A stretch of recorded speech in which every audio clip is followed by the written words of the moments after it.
Good morning, Highlands Presbyterian. So today we continue our focus on what it means to be a Christian in the internet age. And today we're talking about distraction.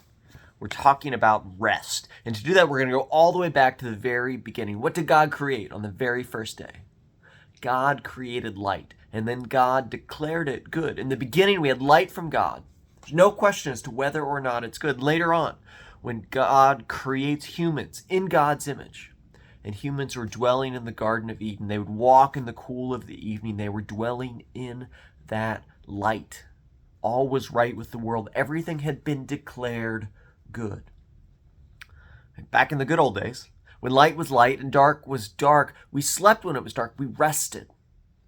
To rest, it requires tremendous trust because you're vulnerable when you rest. And what happened is we created artificial light, and it changed everything. We took control over the darkness. And there's an article I read from Harvard Medical School that talked about how artificial light, what it does is it throws off the body's internal clock, known as the circadian rhythm, which in turn impacts how tired we are, as well as just our overall health, as our sleep suffers because we're depriving ourselves of the rest we should be getting. Our risk increases for cancer, heart disease, diabetes, and more. See, early morning, that sunlight, it's rich in blue light, which acts as a sensor, and it calibrates our body clocks.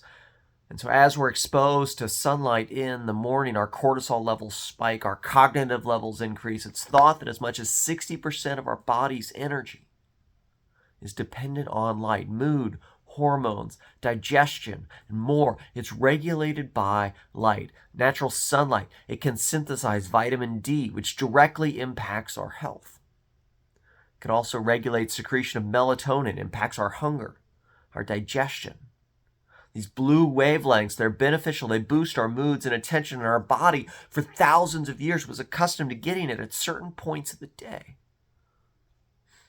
Well, those screens that we have become addicted to emit light along that blue wavelength. And so guess what happens when we stare at them late into the night? Our eyes, they take that light in, and our bodies think that it's morning, so they ramp up all of these rhythms and systems that are accustomed to go first thing in the morning. And we're doing this right about the time that we're trying to fall asleep. So we're exhausted from the day that we've had. And then we stare at our phones, which tell our bodies it's morning. And so our body is exhausted, and it's getting ready for the morning, and then we roll over and try to go to sleep. And then, we toss and we turn, and we feel like we can't go to sleep. We're trying to convince our bodies to go to sleep. And then when we can't sleep, what do? We often pick up our phones and we look at those, pouring more of that blue light into our bodies, telling our minds we ought to be awake, despite the fact that we want to be asleep. And the point of all of this is to say that our bodies are out of rhythm. We were created a certain way. We live in harmony with God in all of its creation. And then when sin came in, and it has two components, remember, it's got the horizontal as well as the vertical. So sin impacts our relationship not only with God, but also with everything around us, everyone around us, including our own bodies. And so after the fall in Genesis 3, we're no longer living at peace with creation. We're thrown out of rhythm. Right? And artificial light is wonderful in so many ways. It has allowed for so much in society.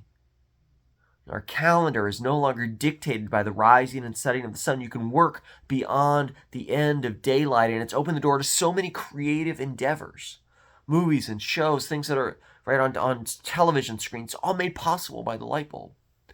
But it also disrupts the way our bodies work, and we're still dealing with this. Our phones and our televisions, again, they're tricking our minds, our bodies into thinking that it's morning. So we don't sleep, we don't rest as well as we should. The light, in so many ways, is chasing us. And so we're talking about Sabbath rest today, this ancient concept, and it's completely forgotten in the modern world. When God created the world, there were 7 days. We think of all the important work being done on the sixth day, but there were 7 days in the creation narrative because it was a rhythm. On the seventh day, God rested. All was complete. Things were whole. And so after this, sin enters the world and the sense of wholeness is broken, the pattern, but that pattern of creation, that rhythm of life, it was already set within us. It was part of us. 6 days we are to labor, and then on the seventh day we are to rest. God echoes this in the 10 Commandments. It's part of how we're called to live. Embedded in creation, embedded in us. God has made it holy. But humans, right, we've been fighting against, right, God's creative abilities, and we've left this concept of Sabbath rest behind. We no longer rest. Our bodies and minds have forgotten how to. We work long into the night. We stay up. We attend to our labors or pleasures. And the strangest thing is sometimes we stay up and we don't even do things we enjoy. We simply scroll through feeds and news pages, which often induce additional anxiety that combines with the blue light telling our bodies we ought to be awake. And even when we go to sleep, we don't rest like we should. Our bodies are confused. We've forgotten how to rest. And it's so important as it's embedded into the fabric of creation. Right? On the seventh day of creation, everything was complete. God declared it good. There was nothing more to do. Adam and Eve, when they were in the garden, they could enjoy God's creation because there wasn't anything more that needed to be added to it. And that's the idea that's at the heart of Sabbath rest, the idea that it's finished, that it is complete, that there's a wholeness, and things are in rhythm. And when we work on the Sabbath, it's a rebuttal of the trust that God has done everything that's needed to be done. It's taking back the work from God and trying to finish things on our own. It's a rejection of dependence on God, and it's picking up a dependence on ourselves. When we want something done right, we have to do it ourselves, right? And we take that mentality from so much of life and we carry it over into the spiritual world as well. We don't feel like we can trust. We have to do it ourselves. We had a plumber recently come to the house, and we're trying to have some relatively simple jobs done that I don't have time for. And they tried to charge us $3,000 for an hour, maybe 2 hours worth of work. And we said, fine, we'll do it ourselves. Hopefully it'll be right, but I didn't trust them. It was like, fine, we'll have to do it on our own. And that's the mindset as we look at the world and we say, we have to do this on our own. We have to try and hold everything together. But to rest is to trust that the world spins on without us. To rest is to acknowledge that creation doesn't depend on us. And it's not something that comes naturally. We think of ourselves as the most important figures.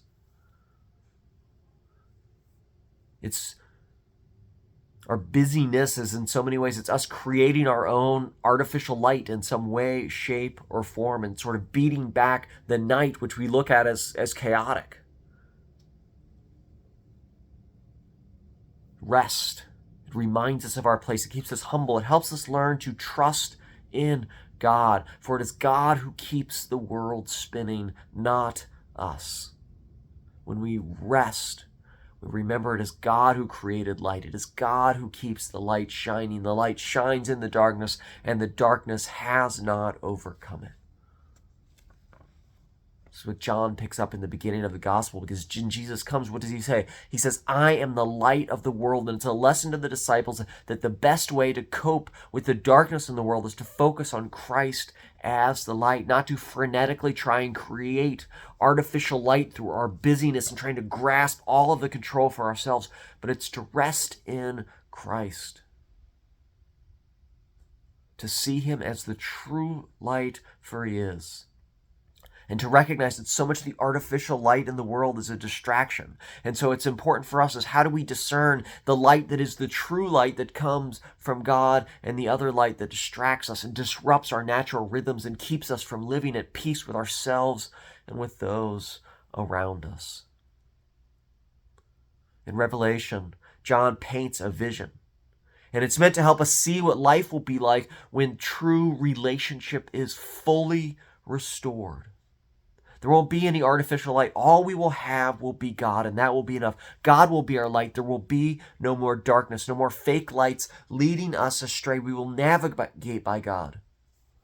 We will live in proper rhythm and right relationship with God, with one another, with the world around us, and with ourselves. We have that vision in front of us. And as someone who spends a lot of time in front of screens that are all filled with urgent demands on my time, I look forward to that vision that John paints. And the question is how do we look at that vision and let it help guide us in the here and in the now? And one approach is technology Sabbath. I've best heard this described: an hour a day a week per year. And my first reaction is I could never get away with that. But I bet I could. I'm not as important as I often end up thinking that I am. The world will manage if I turn off and unplug for an hour a day a week, and a week per month. The world can manage if they can't reach me. And it's a good reminder.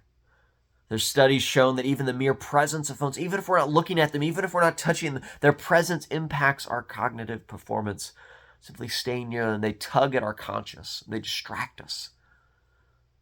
And I'd probably use the rest of my time better if I turn it off, put it away, and a rest to help my body get back into the rhythm, to turn back from that artificial light, which often just leads me astray. And intentionally take Sabbath rest, to find solitude. It's a biblical theme. Jesus made time for it. He intentionally wandered into the wilderness to be alone from God. This was part of his rhythm, and it's that rhythm that we see in creation. It's the rhythm that should be part of our every week, and it's not there. And we have to fight against that. We have to be intentional about it. And I wonder if, right, so much of the world is so easily accessible. Right? The world it's in our pockets. We can access almost anything at any time.